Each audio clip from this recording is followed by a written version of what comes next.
What's up, everybody? This is Paulie M from the Good Bros Podcast coming at you again, but we're doing something real different than we usually do. We're actually going to do a sports episode.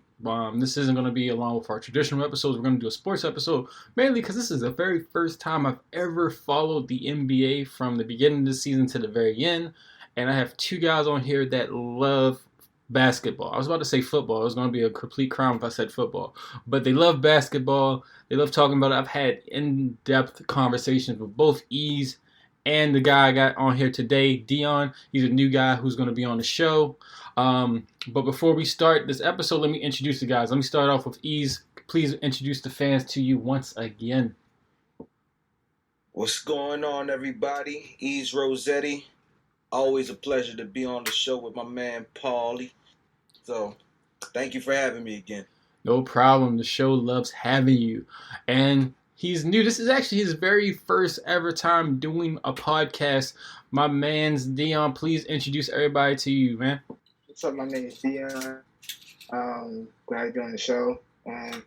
Hopefully, it was cool to be here today. Yeah, I call Deon the future. Dang, man. Stephen A. Smith. That's what I call Deon. The future Stephen A. Smith but with better hair, because I know your hairline's a lot better than Stephen A. I would have never offend you. My man is known as the Wave King in our circles. If you ever saw him in person, you understand why. But we are here to talk about basketball. We're here to talk about this NBA season. This is the very first time I've ever followed the game of basketball this closely. I'm usually a very, very casual NBA watcher. I usually only watch when the finals come on, but this time I've been following teams. I've had invested interest in the 76ers, the Brooklyn Nets, the Los Angeles Lakers, but only because of the season they had. That's the only reason why I was following them. Outside of that, I've been following the Milwaukee Bucks because I'm a big fan of Giannis. So those are kind of the teams I've been following this year. And it's just been very interesting. One thing I'm pretty sure you guys can attest to this that I've realized is it seems that ESPN is a big fan of hot takes. They have very, very strong and ridiculous takes. It's almost like looking at how the New York Post or Washington Post would post these outrageous headlines to get clicks. Seems like ESPN follows that same pattern with a lot of the takes they have. We're gonna get a little bit into it with the takes they had on Steph Curry, because I've heard those and I thought those was pretty crazy. Alone, outside of Giannis, a lot of hate for Giannis, which I was very surprised about too, because I think he's a pretty good player. And also NBA fans are extremely toxic. I used to think wrestling fans were very toxic, but NBA is they make wrestling fans look like minor league players when it comes down to being toxic. What would you guys say to some of the stuff I said? Am I far off? Because I'm very new to the game. Am I far off with a lot of stuff I'm seeing here? Personally, no, I agree with you 100%. The basketball community, it's crazy. I have one hot take from even ESPN First Take or anybody else from the media, whatever, Instagram, Twitter. It's like World War III.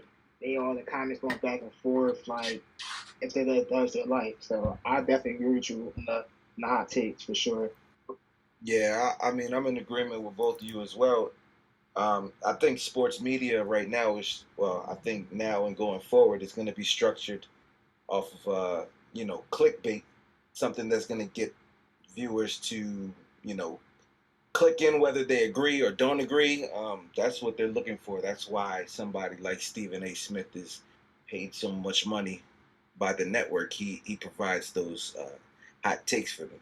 So yeah, because I've over watching the NBA Finals the year prior, I became a big fan of Giannis and just watching his trajectory throughout this season. He's just been a real fan favorite of mine. And when I watch them talk, they always downplay a lot of the stuff that Giannis has done. They're oh, so what? He won one ring, but how many? He's probably never going to win a ring again and stuff like that. And I listen to him, I'm he's an all-star player and he won a championship ring. Not too many players can say that. A lot of players they actually hype up have not won a ring yet. And for somebody of his status to be in the league for as long as Giannis has been in the league to do what he's done, I think is pretty impressive. Me personally, again, this is my first year following it, and I haven't followed every team. I think Giannis is probably on the rise of being like that star, kind of like how a lot of people have categorized, the era of Michael Jordan, the era of Kobe Bryant, the era of LeBron James. I'm not saying he's going to be that caliber, but I can see him being one of the top NBA stars that everybody knows. If you watch an NBA, you know his name. That's personally how I see him coming. That's just how I feel about it. Maybe it's just because I'm a fan of his and I haven't been following it enough to have multiple fan favorites yet. But that's just how I see it. And just to hear some of the takes they have on him is pretty crazy. But No, I agree, okay, for sure. now go ahead, Deon. No, I agree because like Giannis is a really good player, like a superstar caliber player, and I know sometimes they talk about how he can shoot at times, he get a lot of backlash, but he really put in the grind, gets better with it every single year. So I respect Giannis, especially he's very like unguardable and stoppable. So I definitely like respect his game. Yeah, I mean, I think that kind of comes with the territory as well. Um, if you're not getting talked about in the league, you're probably not a quote unquote player in the league, if that makes sense. I mean, you're a player, but you're not a player in the league. So, they do these lists of ranking the top 25 yearly. So, anybody on that list, you'll probably find some slander. And Giannis is always around the tippity top. So, you can always expect that. Yeah, now, of course, we have in this episode to talk about the NBA Finals, but I feel like I would be remiss if I didn't take this segue to talk about one of the things I've seen in NBA media and NBA social media mainly. I don't know why I preference them separately when they're both the same thing, but what do you guys think about this take on the fact that there's a lot of players, especially among the young players, that are more worried about stats than getting rings? Do you feel like that's something very strong within the league? Because I've heard a lot of murmurs about that being a problem with NBA now. It seems like this is the new problem with the NBA. Like before it was the super teams, and as we can see, which is another take we're going to talk about, super teams are very dying out and they're becoming more of a relic rather than the need to be. So what do you guys think that now it seems like the problem with the NBA has to do with more people worried about their stats rather than worried about getting rings? I don't think that's a problem at all, honestly. I think that the younger players are actually. I don't think they're as focused on winning rings, but I don't think they're as focused on getting championships either. Well, I mean, padding their stats. I think the gripe that you'll see between like the last generation of basketball fans and this generation of basketball fans when it comes to players, I think that the main gripe you would see is that it seems like they don't take basketball as their, main job. Like they don't take it as seriously. They're not like putting in the work 24/7 like they've heard Jordan used to do or Kobe used to do. I think that's the only I think that's the main gripe between the last generation of basketball fans and this one. I kind of agree, but I also think like stat padding, like in today's league, is kind of a good and bad thing because if you're like a superstar player that's putting up good stats from a good team, obviously it's going to affect them winning. But then again, you also got players, especially younger players now, where they probably stat pad and all that stuff to gain a lot of points, but it's not really going nowhere. So I feel as though like it all depends on how the team looks and how it shows on like and how they win percentage are and how they they stand in the conference.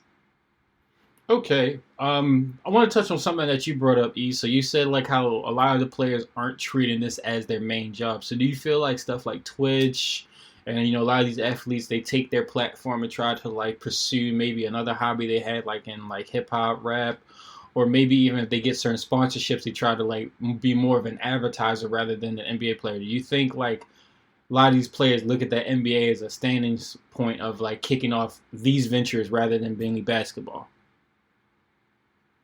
Um, I would say I think they still view basketball as their main job, but I think between now and the early 2000s or even the 90s or even earlier than that, um, these opportunities weren't available. The internet wasn't what it is today, and these players just kind of, they do things that are fun to them. Things that they can monetize. So that's where the Twitch and things comes in. But also they like to connect with their fans. So it's a lot easier to do that nowadays. So I think that's just a part of what life is as an NBA player for them. And, I don't think that makes them take the game less seriously, because everybody needs a hobby, I feel like. But, I think that's people's main gripe with the younger players. Okay. Well, talking about this, let's talk about why we originally came here. We came here to talk about the NBA Finals. And as you guys may have already known, and if you haven't, I don't know what you've been doing, because I feel like everyone in the world has known that the Warriors have now won the NBA Championship. I believe this is their 4th ring, making them what a lot of people are considering officially. I feel like they've always been one, but a lot of people are considering them a franchise team due to how many times they've won rings. They beat the Celtics, which a lot of people, I feel like, especially as I know Deon was hoping would be the opposite result. I think a lot of this also puts a lot of the people who had a lot of hate for Steph Curry, a lot of hate for the Warriors, they're walking around with a lot of egg on their face. So how do we feel this series has went? Were there any surprises? And do you feel as though ESPN, a lot of the analysts on ESPN are looking like they really don't know basketball the way they thought they did? Let's start with you, Deon. Let's see what you have to say about this. Okay, so going into the NBA Finals, it was like a statistic. I don't know if y'all saw it or not, but it was like they had like a 71% chance in Celtics and like a 20-something for the Warriors. So I knew, like, even me as a Boston fan, like, like the turnaround season they had going to the NBA Finals, I was proud of that. But I knew, like, yo, you can never doubt the Golden State Warriors at all. So I'm thinking in my head, looking at these statistics, I'm like, who's doing this? Like, what they're like adding up? Like, okay, yeah, like both teams are all complete all around, and they're both like good defensively. So I don't understand why the statistics are so like higher than the other. And plus, not only that, you gotta put in the experience the Golden State Warriors have against the Boston Celtics. Obviously, 6 out of 8 years going to the NBA Finals, so they know when they do when they game 4, 5, 6, especially 7. They had the experience under their belt. And so, besides the Celtics, their first year, new head coach, and, first time Jason Tatum, Jaylen Brown going to the NBA Finals. So it was new to them. And, Golden State Warriors, they experienced, so they already kind of knew what they do when that time came. What do you think, Ease, about that and everything that was said so far? Yeah, I mean, anybody who watched basketball in the last 10 years wasn't buying that statistic. I mean, it's not like. So Boston was. I mean, they were a good team. Don't get me wrong, but I mean, the Warriors have been here 6 times. So it wasn't like one of these things where it's like you're thinking like, oh man, they have a huge discrepancy in their chance to win. No one who watched basketball in the last 10 years was thinking that. So I mean, yeah, that was another one of those shock headlines that ESPN used to get those views. But yeah, come on, you can't disrespect the champion, like somebody who was just a champion in the last 5 years. Like that doesn't make sense. Do you think a lot of this had to do with the fact of the matter that so I remember, I'm trying to figure out how I can phrase this. So I remember when I was loosely watching the NBA and I was watching just the finals and stuff like that. One of the issues I've heard that people say they have with basketball is the lack of variety when it comes down to the championship games, that we're only seeing like the same faces over and over again.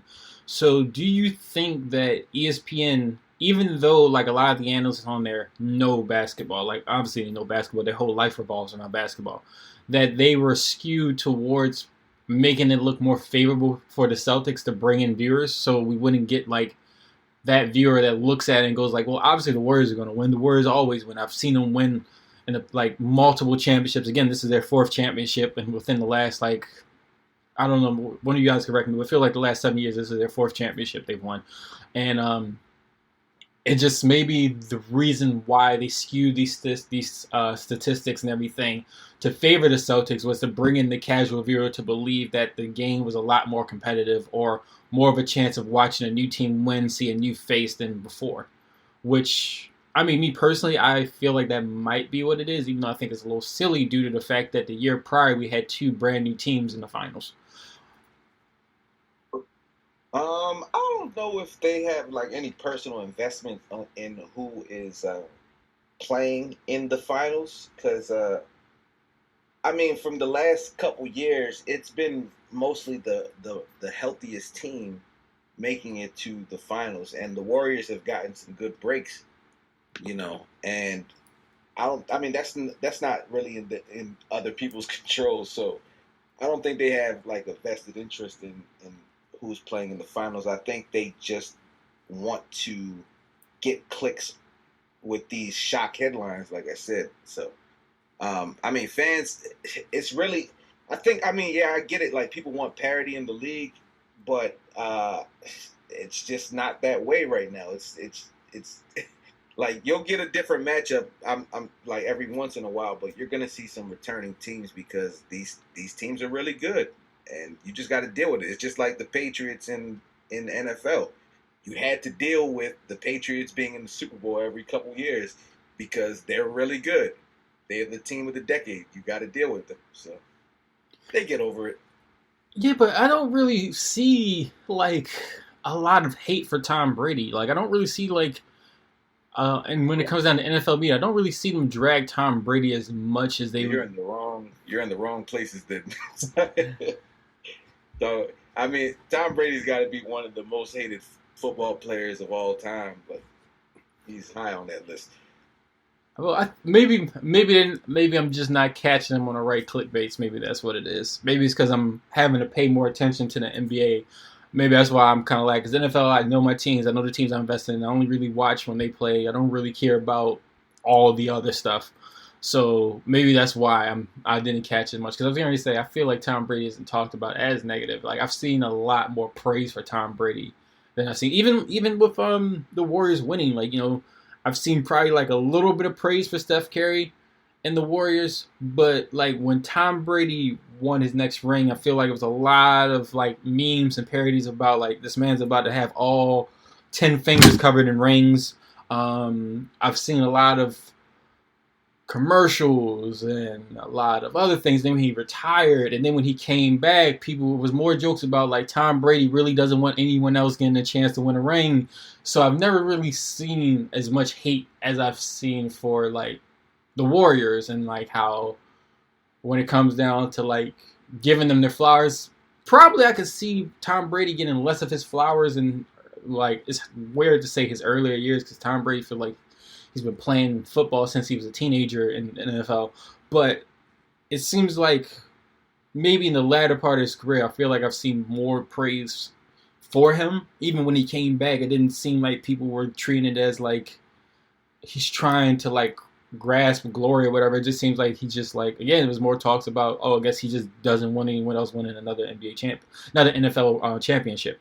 But that being said, because I feel like me and you, Ease, we're going to go back and forth on it. I want to hear what Deon has to say to a lot of things that have been said so far, especially when it deals with a lot of stuff that I said, dealing with, publicity, views, new faces, all that stuff.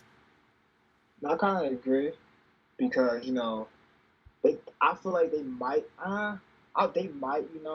try sway people that look at the Celtics as favorites because, it's a fresh new team and they're going to see what their experience. But, no, I kind of agree with everything 100%. That's pretty much it, covered everything. So I kind of agree with y'all on that point.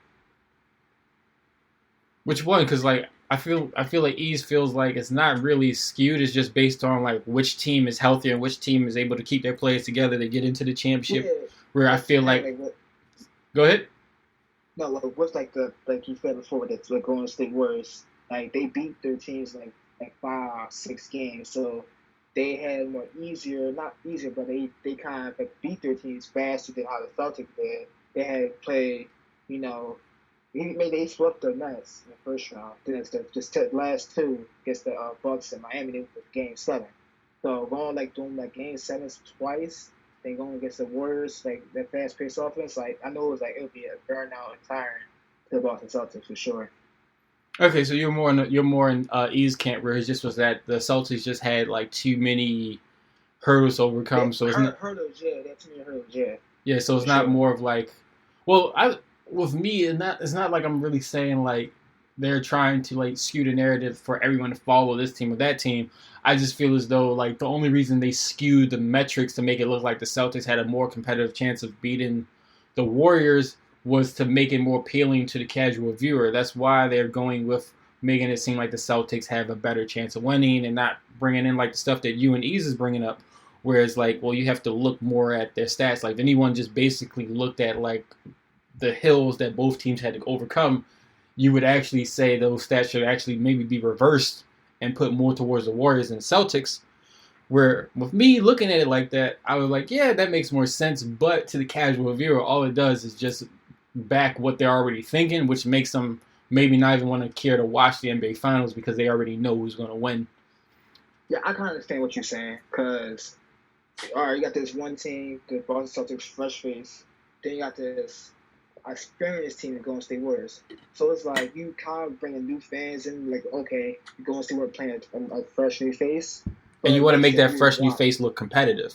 You don't want to make that Right, fresh new yeah. face because like the way you guys broke it down, I feel like if I feel like you can take the stats they put out there and reverse them, and it will actually be more correct versus the stats they did put out there.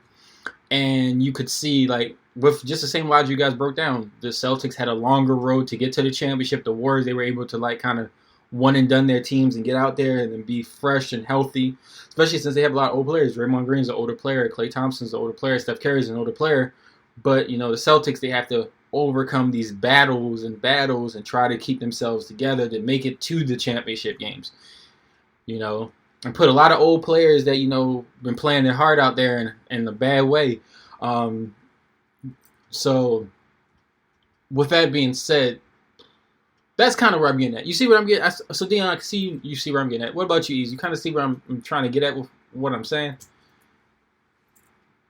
Yeah, I think there was intrigue outside of just them putting out that metric or that little stat, because this was the Warriors returning back to the championship after losing to Toronto. I think it was 3 years ago, 4 years ago, something like that. So I mean, it was like a little bit of a storyline there too. You want to see if Steph can finally get his first Finals MVP. So there was already intrigue built in.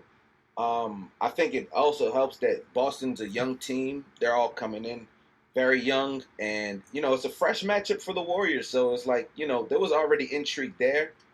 And I mean, early on, the games early on, like I would say the first 4 games were some good games. Well, first 3, I would say. First 3 were good games. So anybody watching it, I'm sure. Well, the first 4 were good though. But anybody who was watching it, they should have enjoyed themselves because it wasn't a lopsided matchup. The more veteran team ended up winning, which was the Warriors. But I don't think it was one of those things where it was like they're unbeatable. You know what I mean? It's not like they had Kevin Durant still. It was this Warriors team's a little bit different from the last one was in the championship. So the storylines were there. They were beatable. This is a young team coming in from a historical franchise like the Celtics. So I think the storylines told themselves. I don't think they needed the headline grabbing for casual viewers, to tune in.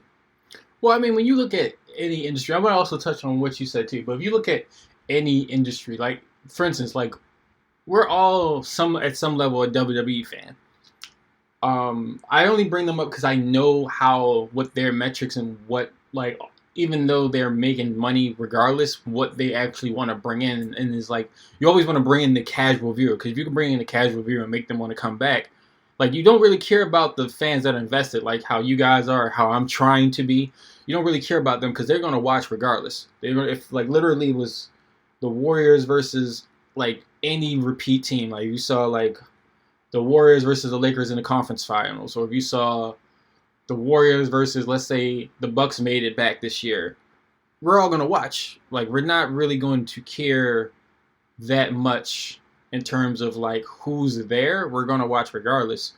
Where the casual viewer, isn't really going to watch that much. Like the casual viewer is going to watch if it's something that seems interesting, but not. So it's always a battle to get the casual viewer back in there. And for what you said in terms of games, like me watching it, I thought like again, like you said, I thought the first 4 games were very interesting. I liked it, but it seemed like kind of like what you guys alluded to earlier, like experience along with not having as many battles as the Celtics did, just ultimately took over. And it's like once the Warriors got a lead, it's very hard for the Celtics to take it away after a while. And it seems like the further we went down the games, the more that story just played out like that. Yeah, I would agree. I'll agree that the Boston Celtics played terrible. All right. I'll pretend like I didn't hear that, but the truth is inconvenient. I feel like probably the last 2 games they played. They was tired, played sloppy, and complaining with the rest. Yeah, I give you that. But the rest of that, I'm not going to ignore that part.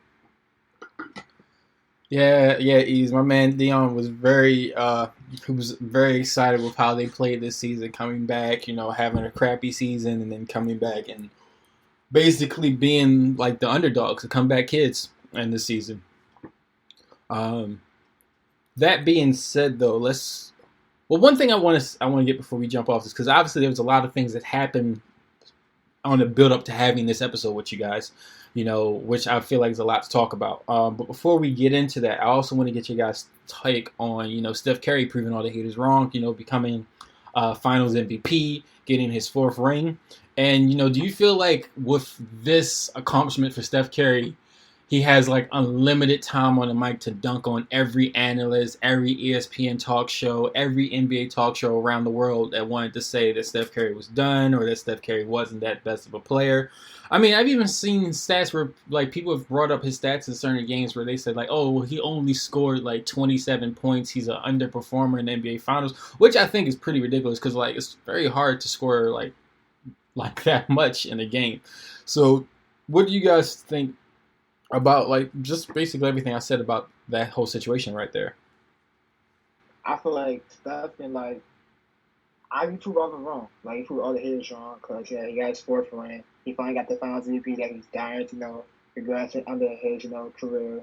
And now it's like I feel like the only thing they probably gonna say about Steph is like, oh, can he get one more? Can he do this to pass Magic Johnson? I feel that's the only thing that probably lose his career of of his basketball career. Yeah, I mean, I don't know. I mean, the thing is, like, it's kind of hard to create narratives for a 3-time champion and a 2-time MVP at the time. So, I mean, yeah, he can talk his he can talk his stuff. He was already able to talk his stuff prior to that, but if the Finals MVP gives that validation to him, then so be it. But like people who are basketball heads, I don't think anybody was discrediting what Steph Curry's done at the league already. I did feel like it was pretty crazy that they were saying all this stuff about him because it was like he was the face of this season. Like it was so much talk about is he going to break the record for most threes in a career, and it was just like he had all eyes on him. He broke this record. He was looking like an unbeatable player, and for him to finally get to the finals this season, and for them to then all of a sudden treat him like he hasn't had a great season, and just make it seem like he like the way the narrative looked like it was coming across was that like Steph Curry chokes in the finals, which I thought was pretty crazy, and that's kind of how it felt like they was making the narrative about him. And like I understand the Warriors are like I feel like if you had to tell anyone who's the face of the Warriors, they would say Steph Curry. But like just looking at it and thinking about the past times I've just followed the finals, it seems like more or less that Steph Curry, Klay Thompson, and Draymond Green are the face of the Warriors, not just Steph Curry by himself. But yeah, I definitely found it very odd that they was making it. They was trying to build a story like Steph Curry is someone who chokes when it comes down to finals games. Yeah, I think you're gonna always see that with great players though. Like there's not gonna be you know, LeBron still hears it. Like if he was to go to a finals this coming season, they're gonna say, there's always gonna be naysayers, especially if you're an all-time great. And him, um, well, LeBron, Steph, and some other current players are top 75 players all time already. So if you're on a list like that, then you're guaranteed to get some hate, regardless of how well you play to in other people's opinions. So you just kind of have to just roll with the punches, and once you knock down everything people say, like you just kind of bask in that glory. I kind of agree 100% though. Like you can't like once you like knock down all the hate and what people say this and that about what you can't do or you trying to do. It's like you just gotta celebrate and and just like he said, it's basking in glory because they can't say nothing now. Talking about actually, Ease, you brought up an interesting thing. You brought up LeBron James and hate because one of the takes I've also seen has a lot to do with what's going on with the Brooklyn Nets and the possibility of Kyrie leaving and the possibility that KD may leave as well. And one of the things that I saw was talking about how a lot of people feel as though KD doesn't get nearly as much hate as LeBron James. How do you guys feel? Do you feel like the media stays more away from KD? And is that probably because KD has been known to be like soft, like in terms of like criticism. Like he's known to like break down and get very upset and emotional over criticism of his play style and how he plays. And do you feel as though, again, does that give him less hate? Does he receive less hate from people than LeBron James, who's known to be?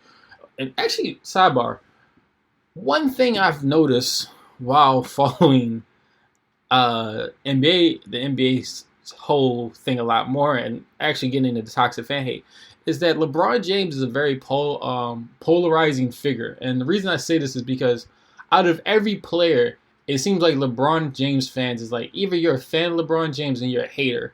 And the problem with the haters is that it's kind of like the Trump logic. Like, not all Trump supporters are racist, but all racists are Trump supporters. And it seems like that goes the same with LeBron James. Like, not every hater of LeBron James is a racist, but all races are LeBron James haters. Because, like, every time I look and everything he does, it always seems either to be tied back to him being black.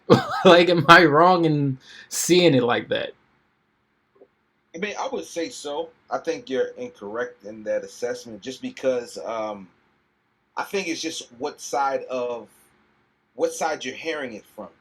Like, so there's gonna be that side that hates him, but friends of mine always talk glowingly about LeBron. Like that's the thing. Like I'm in the camp of I don't hate him, but he's also not my favorite player. So I kind of look at it more objectively. Like I mean, he can get his criticism when it's earned, but he's also going to have to take the lion's share of the blame when something goes wrong because of his stature in the league. Um, I mean, he's about to be the all-time scoring leader next season. Once he breaks the record that Kareem Abdul-Jabbar had for the last almost 32, 33 years. Well, I don't know. It's almost 40 years, something like that. But yeah, I mean, he's about to break the all-time scoring record from the NBA. When you've scored the most points in NBA history, that just speaks to your greatness, your longevity in the league. So most people who respect the game of basketball are going to give him his respect. Um, I don't think it's critical of anybody if they say they don't like his game. That's fine. You don't have to like his game. You know what I mean? Like, there's nothing wrong with it, but you can respect him as a man, for the things that he's done off the court and that's been beneficial to, kids and the neighborhoods he grew up in and all of those things. And you can dislike him as a player. That's fine. Like, there's nothing wrong with that. As far as Kevin Durant goes, I don't know. I guess you could say the reason he's never going to get that same criticism LeBron gets is because his stock isn't as high as LeBron. You got to think, like, there's only been how do I explain it? So like players normally get their eras basically, right? So you have Jordan in the 90s, Some would say Kobe in the 2000s and LeBron since. That's, I mean, KD's era crosses into what LeBron's is, and LeBron is the face of this era. So, I mean, that's just kind of what it is. When you're the face of the era, you're gonna always draw the most criticism. So you gotta just kind of have to deal with it. But I don't have no problem with Kevin Durant responding to his critics, because at the end of the day, we're human, and anything that you say to me, I should be able to rebut however I feel. You might call it, being soft. You might call it being sensitive, but I'm just not gonna let nobody talk to me crazy. Like, that's just me. That's how a lot of people feel. Like, because a lot of these people who talk crazy would never say this if you saw them in person. A lot of these people are just fans. You know what I mean? Like, they just want to get a moment of your time, and they'll say whatever to get a moment of your time. So I don't have a problem with Kevin Durant giving them that attention if he wants to. You know what I mean? Like, you don't have to go after everything a person says, but if you choose to, hey, it's your world. It hasn't affected his game. He still balls out. So, keep it going. So I will say though, like, with the fan hatred, like, I'm not saying LeBron James can't be criticized. I'm saying, and also this might help if I say where I'm seeing a lot of this hatred from is Twitter. But it seems as though, like, a lot of the people that talk about LeBron, now granted, there are people that actually are criticizing his game and everything, but it's like, in the mixture of those comments, it always seems to be like a lot of racism. It's like, criticize game, criticize game, criticize game, racism, racism, racism, racism, racism, criticize game, racism, racism, criticize game, criticize game, criticize game. So that's my point of view, is because, like, I'm like, why is it like I get, every player has the right to be criticized. You're in the public vibe. I get where you're coming from, East. But it's like, why is everything also got to, like, why is other fans, like, racist? Like, I'm seeing more racism towards LeBron James than anything. Like, is it because he's black and a billionaire now, or what? Like, I don't get it. So that's what I'm getting at. When it comes down to Kevin Durant and, like, he has the right to respond back. Yeah. Reason though, Paul. Say that again? Racists never need a reason. Nah, yeah, it's not that. It's just so crazy that it's like LeBron James that gets it the most than any other player. That's what I wouldn't say that, though. I don't think that's true. I think every player, if you're disliked, you're gonna get it. And a league that's 74% black is going to see a lot of people hate these players. You know what I mean? Boston has historically been one of the most racist sports towns in the history of sports. One of their most championship player is Bill Russell, and he would talk about how he would win championships for these people, and they would still call him the N-word, like, spit on him and yada yada yada. But when he's on the court, oh, we love him. But when he's off the court, he's just another black guy. So I don't like. It's just racists don't need a reason. Like, they're going to be racist. That's just what it is. Okay, all right. I mean, I can't disagree with that. I can't disagree with that at all. But when it comes down to KD, I'm not saying he doesn't have the right to respond, because, again, like I said, like, NBA fans are incredibly toxic. But I feel like KD should treat maybe not the in-person interactions, but, like, the social media interactions as, like, like Dave Chappelle says, these places aren't real places. So I feel like maybe, and sometimes you should just treat them that way, because, like, again, like, responding to all the hate, like we just said, like, LeBron James, every player gets a lot. I feel like LeBron James gets more than most, but every player gets a lot of it, and I feel like, the best way to go about it is just ignoring it, because you keep worrying about it, it's going to stress you out. Deon, I want to give you a chance to talk, because you haven't had anything to say yet. And I know you do. Like, not to say you don't have anything to say, but you haven't had a chance to talk yet, is more the best way to put it. But I feel as though, like, that's probably one of the things too. Like, I feel like that was also one of the reasons why he left the Warriors, because he hasn't really, like, built, in a way, like what you're saying, he's built his legacy on winning a championship. Like, the championship that he won, he really didn't have, like, he had a contributing factor to it, but he did it on a team that was already winning. He didn't do it with a team that was, like, not there yet or needed an extra push The team already had that push. He just hopped on. He kind of hopped on their coattails and got his championships. But Deon, you haven't had anything to say yet. Well, you haven't had a chance to say anything yet. So I really want to get your take on everything that was said so far. I know there was a lot, so I want to hear what you have to say about it. A lot of stuff that was said. Yeah, definitely was a lot, but I'm just gonna go start with the racism, like towards like LeBron. I feel as though like people try to be racist because like they're trying to get like they trying. I gotta seek that attention. If they say something like crazy or out of pocket, they maybe get like the player like reaction or response from it. Obviously, like we all know, LeBron's like really good of like ignoring it, and and just keep pushing and do him because he's like one of the greatest players to ever do it. And, like for example, like it's more today's generation of game, or like players like KD who go at not only the fans, people like the media and all that stuff. Like I know recently, I think he like clapped back at Charles Barkley or something like that about something, and it's like I guess certain players got different methods of handling stuff. So that's kind of my way of seeing it. All depends on the player and how they look at it. And what do you feel about KD and his legacy and like probably like listening to a lot of haters or a lot of people's opinions is what made him like hop to a team like the Warriors, but then a lot of people then criticizing the fact that he hopped on a team that was already winning to get his ring, where he didn't hop on a team and build it. He didn't really like. To me personally, if you won the ring and you did what he did, you earned your ring. But I feel like, do you feel like a lot of people saying that he didn't earn his ring is also one of the things that's kind of weighing on why he like chose to go to the Nets, or was also probably leaning towards why he might end up leaving the Nets as well. Yeah, like I know when he left OKC to go to the Warriors, it was a lot of criticism because they won 7-3-9 previous year, all that stuff, but had won two titles with KD. So he came in and actually helped the Warriors, even though they were like one of the best teams in the league. And what in that 2019 season, obviously it was like a lot of speculation between him and Draymond going back and forth, saying they don't need him, all that stuff. And obviously, plus the fans, saying that he didn't earn his rings and he was getting to his skin. So that's what made him go join the Nets with Kyrie. And they trying, I won't say try, but that's about to, yeah, I ain't getting that. But I'm just saying that he went to the Nets and all that. Now they're in a point where potentially, Kyrie might leave, he might leave as well.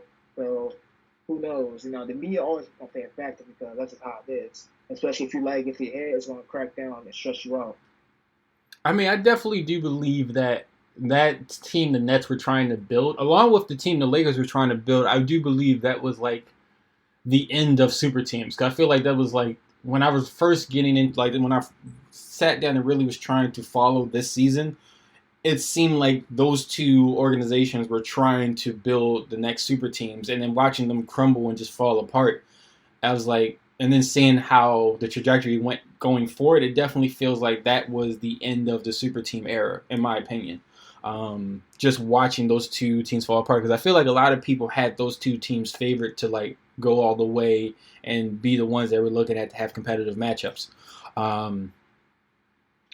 What do you guys think? You think like that was like the final nail in the coffin for organizations wanting to build that super team, just watching those teams kind of like cave in on each other?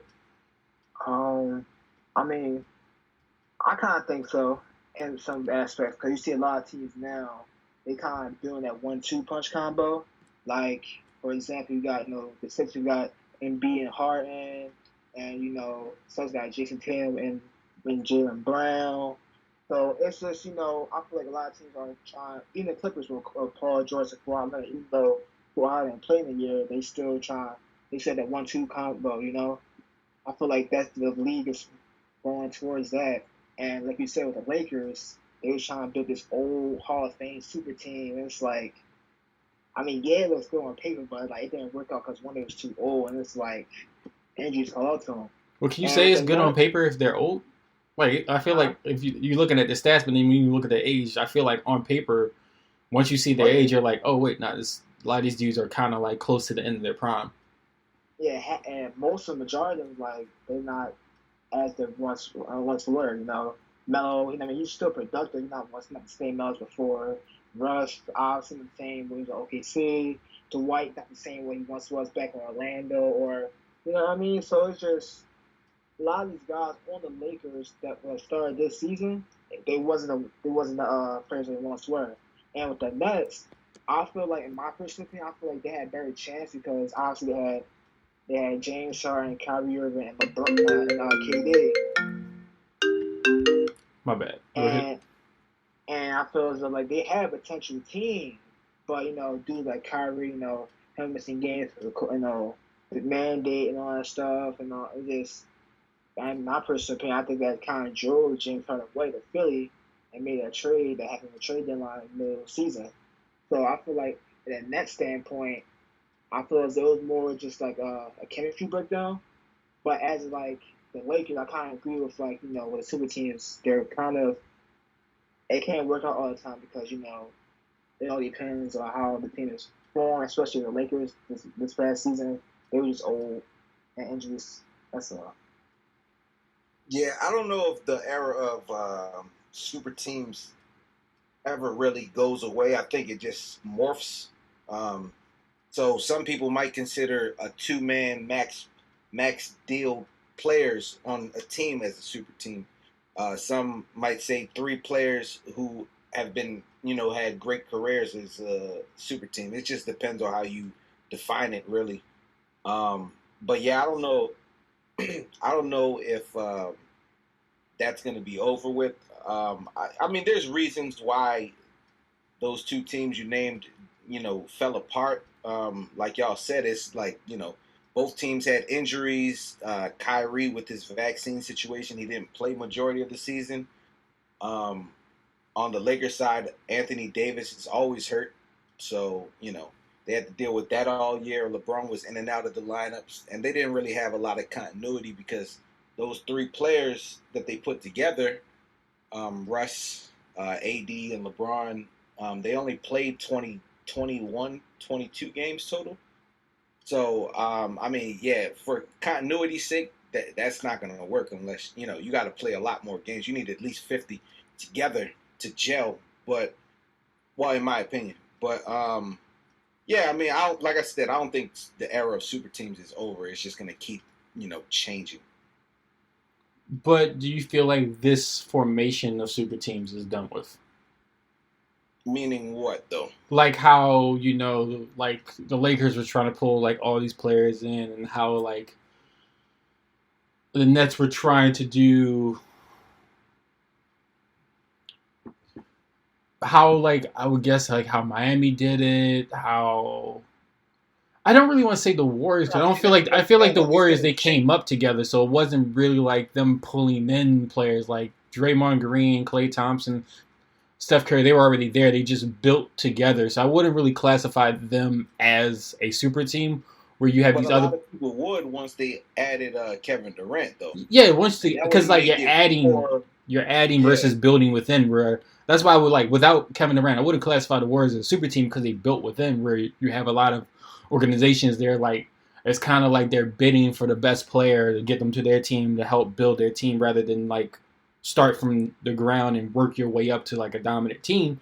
Because I like if you look at the Warriors, I believe that's why the Warriors can be considered a franchise, a great franchise team, and why I feel like they are where they are because they invested young and built up. Where you have a lot of these guys, they trying to just take the shortcut, and I feel like this. That's why I'm kind of saying like, do you feel like this iteration of how they're doing it is going to be done with? Because it feels like taking that shortcut this season didn't benefit the teams that were trying to do it. Yeah, the answer's still no, though. I mean, I think it's always going to have its different forms, and whatever you consider it, whatever you consider a super team will still be there. You know what I mean? Whether you say it's like the Warriors, where it's three all drafted to the team, and then they add a fourth, or you'll see situations where it's two max contract players, like in the Clippers, or the way LeBron got Anthony Davis to come over to the Lakers. You're always going to see different variations of what people consider super teams. So I don't think it's over, this method, or however you define it. I don't think any of those methods are going to end. I think they're just going to keep, transforming as time goes on. Okay. Let me ask you guys some stuff about the Nets, though. So, one of the big stories out there currently, I think, is still a big story, is Kyrie possibly leaving the Nets. It doesn't really seem like it's a possibility. It seems like it's a guarantee that he's going to leave the Nets. What are your thoughts about? What are you guys' thoughts about Kyrie leaving the Nets? Do you guys feel as though Kyrie is a little too hyped up? Like, I wouldn't say overhyped, but he's a little like, well, I guess the way I'm phrasing it, it would be classified as overhyped. Me personally, I feel like Kyrie is a good player. I feel like he's a solid hand, but I don't really feel like he's like, and let's go in like anime terms, I don't really feel like he's the main character of the show. I feel like he's a good side character that, like, kind of like how Rock Lee is in Naruto. Like, everyone loves Rock Lee, but Rock Lee is never meant to be the star of the show. He's a great character. We love him, but he's not meant to be the star. I kind of feel like Kyrie's in that same boat. But I feel like somewhere along the lines, people look at him as a main character, but he's not, in my opinion.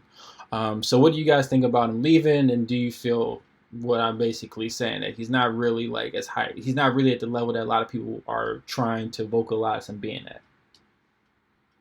So I'll maintain that it's really hard for any point guards to be. I don't know how to explain it, but so basketball is not really made for point guards to shine like Kyrie and, well, I mean, so if you play it by the book, point guards aren't really meant to be the focal point of the offense. It's just kind of one of those things that's evolved in the last 20 years. Or I guess you could say even just the last 15 years, where it's like the point guard is also / a shooting guard. And what Kyrie brings to the table is scoring. And I don't know I would ever call a player in the NBA overhyped or anything like that. He might not be able to display his. I wouldn't even say that, honestly. So, I mean, I wouldn't call it overhyped, but I would just say that, sometimes he might overvalue himself as a player. Like, he might not know what his stature is in the league.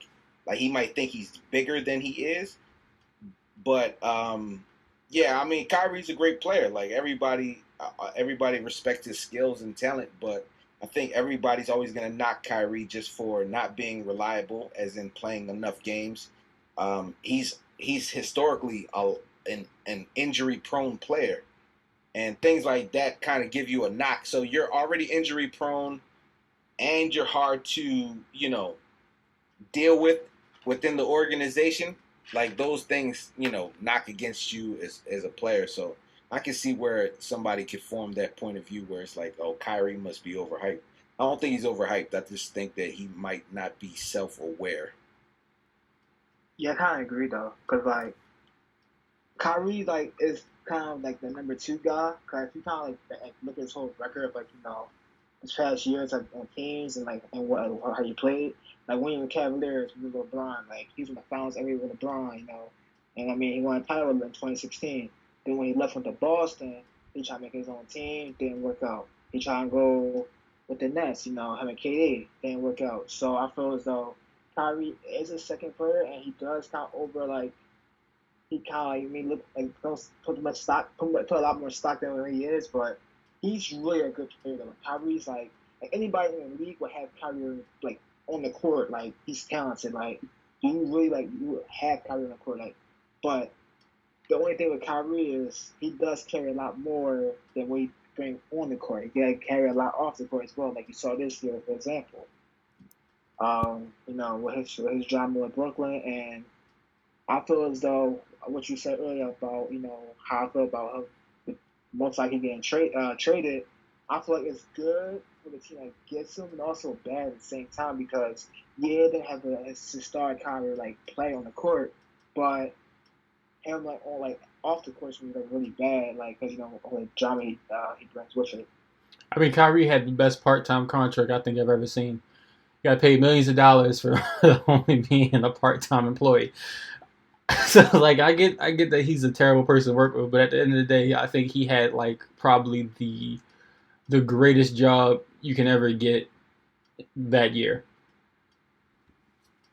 That being said, I feel like another thing I've heard is that a lot of people say is that a lot of people feel like Kyrie's a bit of a diva. For me personally, when I heard this, I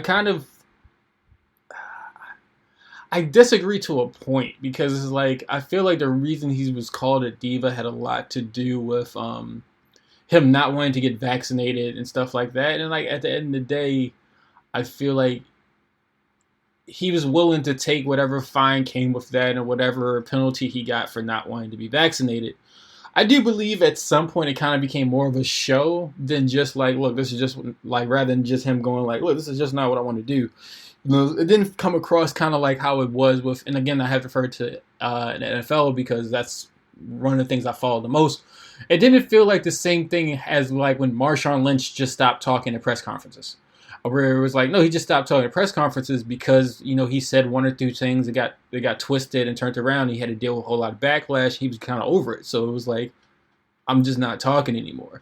Where with Kyrie, I feel like the initial thought process was like, I'm not getting vaccinated. But then as they gave him this platform, it kind of got a little showy for me, personally. But I do think that's where a lot of the diva conversations are stemming from. You guys are way more seasoned in this than I am. So would you guys agree with that opinion, or would you guys have something more to add to it? No. Kyrie has a long history. Yeah, Kyrie from the time he was drafted with the Cavaliers has always had something going on. Like, I mean, it's so much stuff. Like there's a lot that happened with Kyrie. Just off the top of my head, I remember him having a feud with Deon Waiters back when they were both rookies. There's Kyrie in Boston. Like there's a lot of different stories that happened with Kyrie. The reason why he ended up going to Boston in the first place was because he didn't want to play like under LeBron. Like he had an issue with the head coach Ty Lue. I mean, he Kyrie gets into it. It's just the vaccination thing kind of just rubbed people the wrong way because they felt like the Nets were a favorite to win this year with that amount of talent. So I think people were just like, yo, you're ruining a good thing. And now they want to call you on your BS, like all of your history of BS. So it wasn't just one thing. It's not isolated with him. So it's just a build-up. Definitely. You have anything to add to that, Deon? Kyrie does have a lot of history between like the Cavaliers, Celtics, and the Nets. So it's like, even if he gets traded, this year, okay, now they want to bring up, can Kyrie does this with that team, or you know what I mean? So it just, and whatever, like before he retires, as long as he keep playing the game, you're gonna bring up his off-court drama. Like, so I feel like it's gonna get overshadowed by his on-court play because he's spectacular on there. He's like a bucket getter, but I feel like throughout his like line, like before he retires, they gonna keep talking about his off-court antics and all the problems he get into. So what team do you guys feel like Kyrie's most likely to end up on? If I was a gambling man, I would say the Lakers. But what team do you feel like he would probably end up landing on? To be honest, like a lot of people have been saying the Lakers because it will make more sense because the Lakers can trade Russ and their 2027 pick over, and the Nets probably have to trade like maybe Joe Harris and Kyrie over there. Yeah, so it'll make sense as like trade wise team.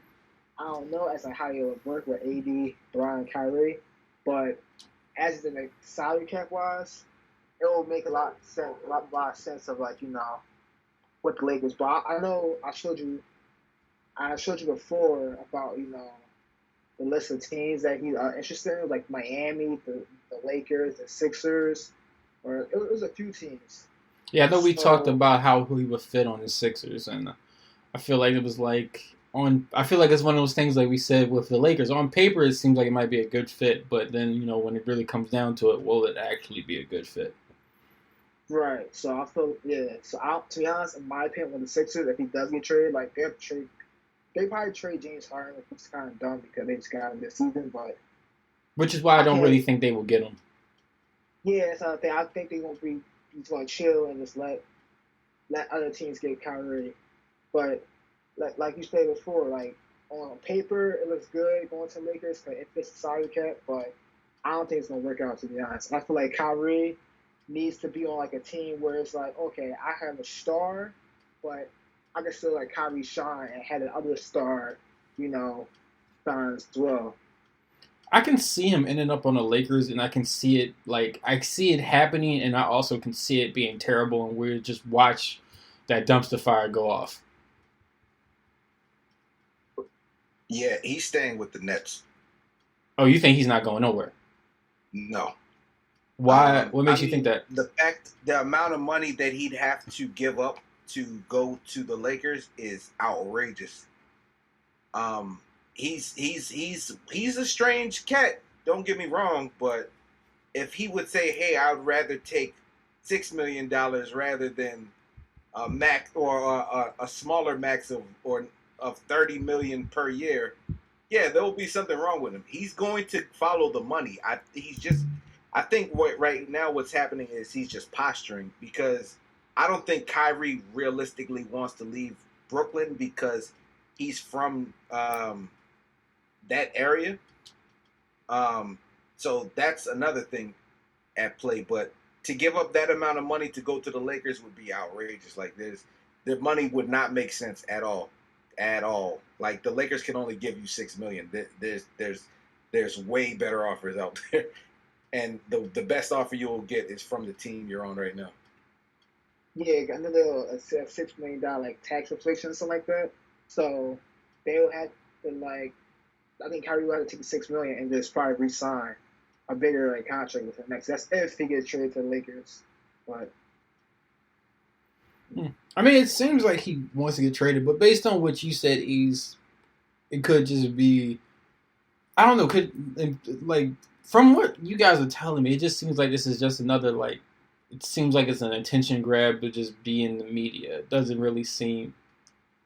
I don't know. That's the vibe I'm getting from how this conversation is going right now. Is that it's just like a a means to just Something be in the common. headlines. This is something very common for sports agents to do, is to float these stories around like, oh, he's thinking about the Lakers. Oh, he's thinking about the 76ers. Like you want to do that just so you can get the press talking and pressing Nets management to see what they're thinking, because they probably, I mean, from what the report is right now is that the Nets don't want to give him a max deal, and the reason they don't want to give him a max deal is because he's barely there. Like, why would you want to sign a player to a max deal who's barely playing and chooses when he wants to play? Like, that doesn't make sense for you as an organization. They want to give him a smaller contract, like maybe a year or two, and, decide what to do from there. But he wants long-term commitment, which is fine. That makes sense. As a player, you have to, maximize this athletic prime you're in. But as an organization, you can't fault the Nets for this. Like, you got to just play hardball and see what he does. If he's willing to go take $6 million from LA, God bless him. But in his agent's mind, he will never let him take that deal. His agent would never let him take that deal. Never. That would be stupid because the agent needs to make money. Why would you want to get less money? I think the agent gets 15% or something like that. Something like that. Like, you want 15% of 6 million or 30 million? Like, come on. As you were talking about this and explaining this process to me, I agree with what you said earlier, Neil. Yeah, he's a weird dude. Because, I'm listening to you, and I'm listening to the fact that you just told me that he wants a max deal even though he's barely there, and I'm like, that doesn't make sense. Like, the only way you can get a max deal is if you show up. Like, you can't expect to, only play part of the season and then expect that you did a good enough showing to be, to get a full contract. Because, no one's ever going to do that. That's dumb money. I'm not going to pay. When I got a bunch of players that's willing to work full time, why would I pay a player that wants to be part time? So, yeah, as you was explaining that, I ended up listening to you and coming to the same conclusion that you already told me, is that he's a weird person. Because that's a weird thing to do. With that being said, I feel like I already know what your answer is going to be on this road. Oh, go ahead, man. I feel like even as awareness, I feel like people, the organization still instill, they gotta reconsider his game. I know, like even like this year, like the city might like reconsider because of Cryor now, like him like miss out games and stuff like that. But he still like key piece to your team. So say if like he did like walk or whatever, and it would still like kind of hurt the team in certain ways. But who knows? Like they the Nets might give like a 1-and-1. I mean a 4-year contract with a player option or a 2-year player option. So I kind of understand this where the Nets are at, whereas though they're not trying to give him a full 5-year deal because obviously how he been. That's his recent history, but who knows? They also got to consider the fact that he's still Kyrie Irving. So it's like they kind of like in a hard like situation with him. I don't. I don't have enough. I don't have enough knowledge in the game to really speak too highly on it. So I'm gonna have to just take your guys' word for it. Because with my limited knowledge, I'm just like, but I just don't like. He's a good player. I just don't feel like he's the type of player to be playing these kind of games. I just don't feel like he's at that level. Like he's not a. He doesn't play enough to be a game changer, in my opinion. So like for him to play this stuff is like you don't do enough to really be a game changer. You probably possess the talent to do so, but the amount of times you play, it doesn't really affect us. So I mean, like with that, it's just like I don't know. I'm more of a fan for the teams that build up from the ground up. I just feel like he's not the player that is good to just insert and think it's going to be enough to carry your team to where it needs to be. Because I Here's the don't think he thing, right? sees himself as like a supporting. Like I don't think he sees himself as a supporter. He sees himself as like I'm the star, and it's like you're Right. not. You're a supporter. He's an individual in a team sport. Like no point guard can control a basketball game by themselves. That's just not how the league is structured, really. Like Steph is great, but Steph is great because of the surrounding pieces around him as well. I feel like So Steph knows Kyrie, that too. That's why they do so well. Where I don't what you think say? I think Steph knows that. That's why they do so well.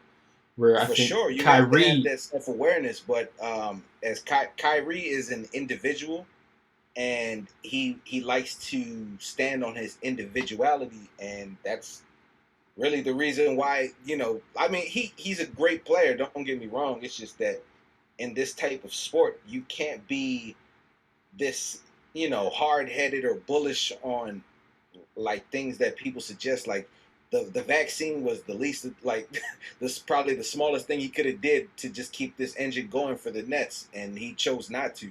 So it is what it is with him. Okay, I mean, so what I was going to touch on next, which again, like I said, I feel like I know what your response is going to be to this, Rosetti. But what if? All right, Ease, you're gonna have to entertain me on this one.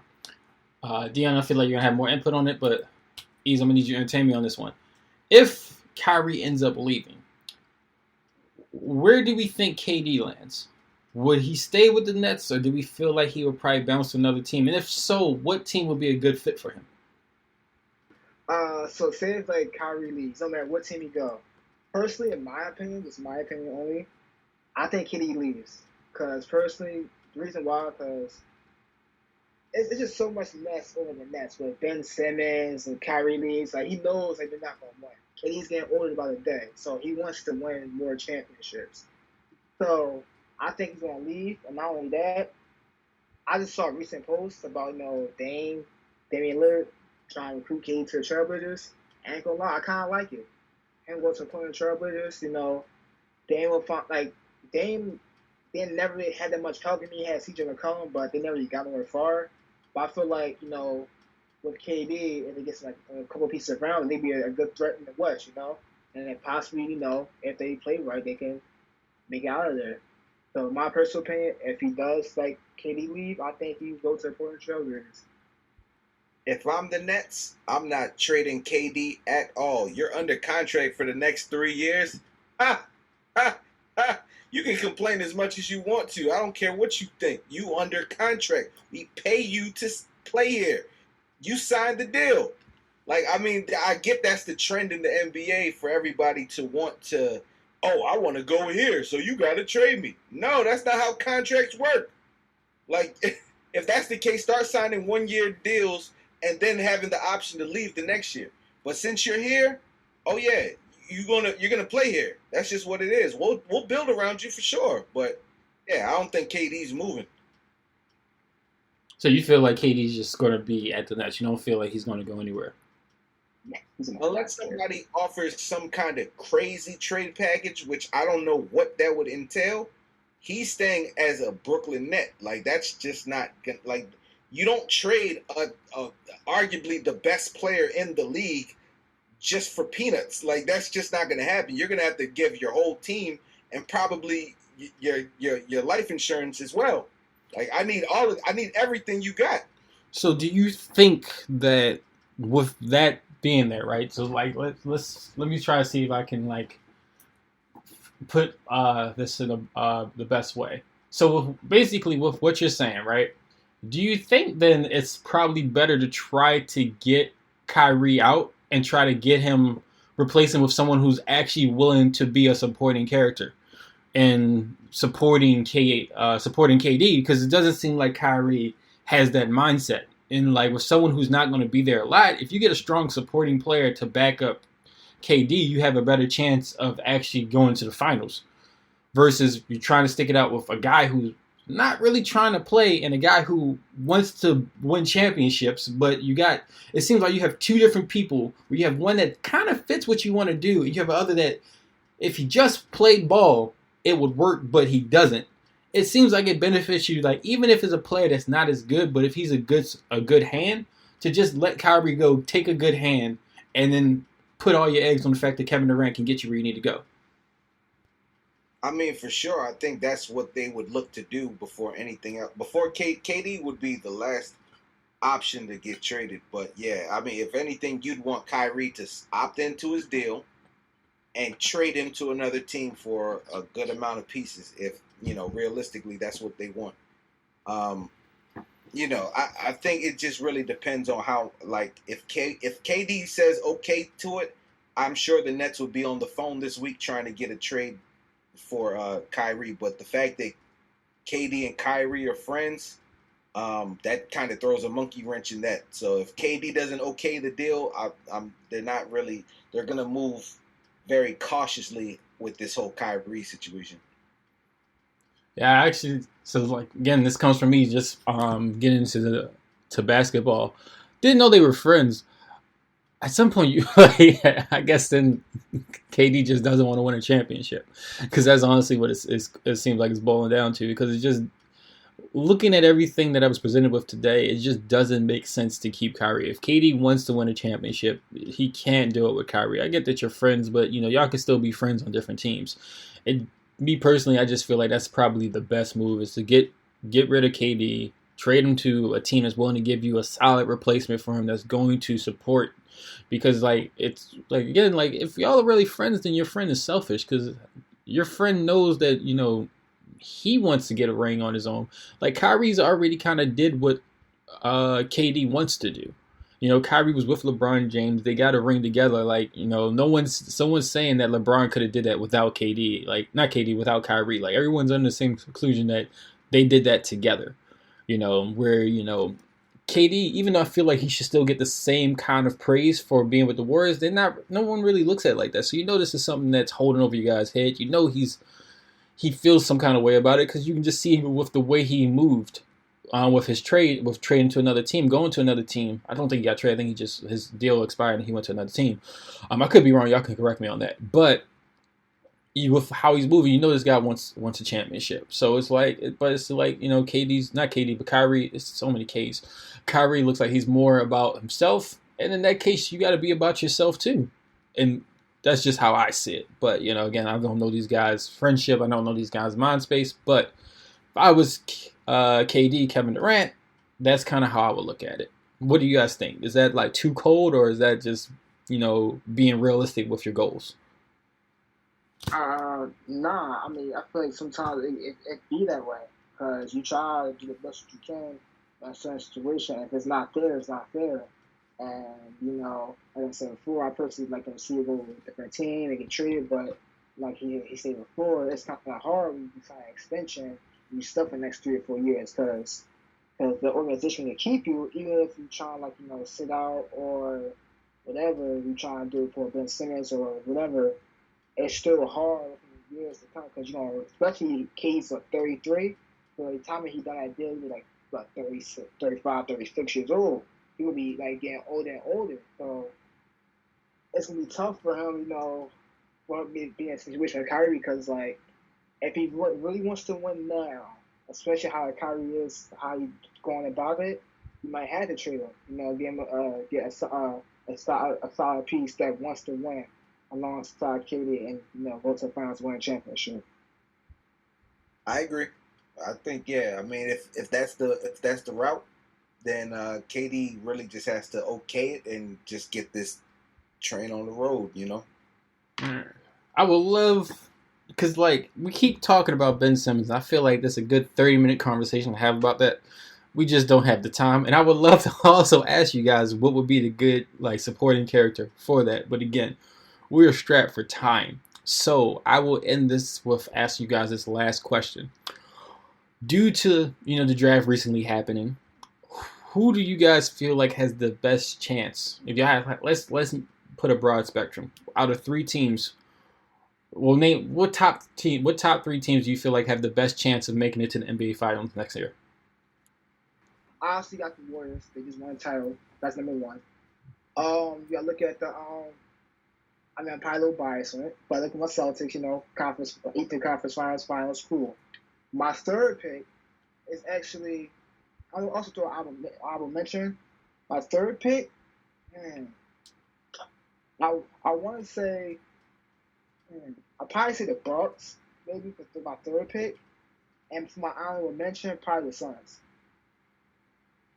I would say the Bucks at the top. I really never even thought about this, but I would say the Bucks at the top. Second, I would give Miami a good shot,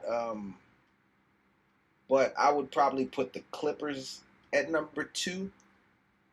And third, I would just go with my bias and just say LA because I'm a Laker fan forever. So that's what it is.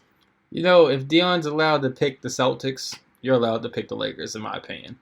I mean, like, I got reason to my Celtics, though, you know what I mean? Because I got reason to it. Like, for the Lakers, like, they got to go, they got to come from the ashes, But I got reason for my Celtics, man. Yeah, I mean, it is a little bit. I mean, both of your picks are recency bias, with the Warriors and the Celtics.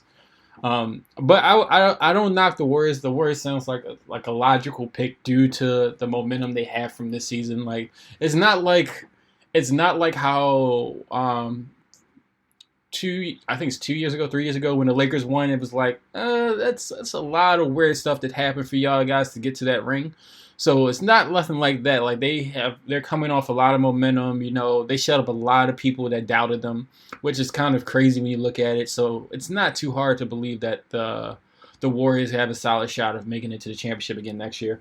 I would say the Bucks, but a lot of again, I'm just as guilty because I'm a fan of Giannis. So of course I'm gonna say the Bucks. I would love to say the 76ers, but I honestly don't believe that. I only have 2 teams, really, because, again, I'm very new to this. Those are the 2 teams I would pick. The Warriors is based off of a lot of logic. The Bucks is literally just based off that I'm a fan of Giannis. And, again, the team I would like to say, I don't honestly believe it myself, which would be the 76ers. I don't really believe that. So I would not say them as a viable option to go to the championships. But that will conclude our NBA podcast talk. This was fun. I always love talking about sports. I know you guys are a little bit of MMA fans too. I know both you guys are WWE fans. And I know you. Well, I know Neil. I know Ease. You're a football fan. I think you're slightly into football, Deon. But I would love to have these conversations again. If there's a voice out there and you guys love what you're listening to, you want us to have more of these sports episodes, these talks about sports, please let your voices be known. Let me know. If you guys like it, we will do it. It shows in the downloads. It shows in the likes. Ease, thank you for being on the show. No problem. Anytime. Deon, thank you for being on the show. How do you feel? This is your first time ever doing podcasts. How does it feel? Ain't gonna lie, I feel excited, but I was a little nervous at first coming in, but I feel excited though. Thank you for having me on the show, man. Yeah, I definitely felt like the more we start getting into it, like definitely after I feel like after we got done the NBA final talk, we start getting to the sadly the drama of the NBA. It definitely started loosening up a lot. I hope you guys enjoyed this episode. I hope if you guys do like it, definitely listen to it, definitely share it, because based on how this goes would dictate if we do more of these sports episodes. But I hope you guys enjoy it, and we will see you guys next time.